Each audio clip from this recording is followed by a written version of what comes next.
আসসালামু আলাইকুম দর্শক গত 1 মে আন্তর্জাতিক শ্রমিক দিবস উপলক্ষে জাতীয় শ্রমিক লীগ চট্টগ্রাম মহানগর সিবিএ নন সিবিএর সমন্বয়ে ইঞ্জিনিয়ার ইনস্টিটিউটে বিকাল 4টায় মহান মে দিবস উপলক্ষে শ্রমিক সমাবেশ অনুষ্ঠিত। এতে প্রধান অতিথি হিসেবে উপস্থিত থাকার কথা ছিলেন বাংলাদেশ সরকারের মাননীয় শিক্ষামন্ত্রী মহিবুল হাসান চৌধুরী নফেল। তিনি বিশেষ কারণে থাকতে না পেরে ভার্চুয়ালি বক্তব্য রাখেন শ্রমিকদের উদ্দেশ্যে এবং এই সমাবেশের সভাপতিত্ব করেন চট্টগ্রাম শ্রমিক লীগের সম্মানিত সভাপতি সাবেক ছাত্রনেতা জনাব বখতিয়ার উদ্দিন খান।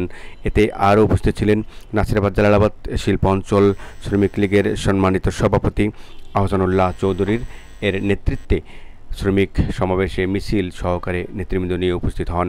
আরও উপস্থিত ছিলেন নাসিরাবাদ জালালাবাদ শ্রমিক লীগের সহসভাপতি সৌরভ মল্লিক, সহসভাপতি রফিকুল ইসলাম, সহসভাপতি আবু ছালেক, যুগ্ম সাধারণ সম্পাদক শেখ ইমরান হোসেন, সহসাধারণ সম্পাদক মিজানুর রহমান মিজান, প্রচার ও প্রকাশনা সম্পাদক কুলসুমা বেগম, রিনা আক্তার, আওয়ামী লীগ নেতা অ্যাডভোকেট এম.এ. হায়দার এবং এই সমাবেশে বিশেষভাবে আরও ভূমিকা রেখে উপস্থিত ছিলেন এম শাহাদাত হোসেন সহ নেতৃবৃন্দ এই সমাবেশকে সাফল্যমণ্ডিত করে তোলেন।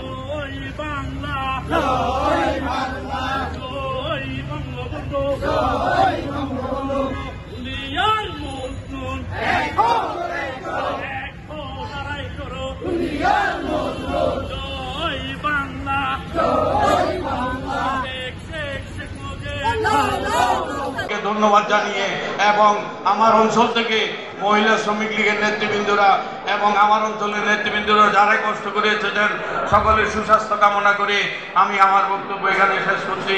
জয় বাংলা, জয় বঙ্গবন্ধু, জয় হক মেহনতি শ্রমিক।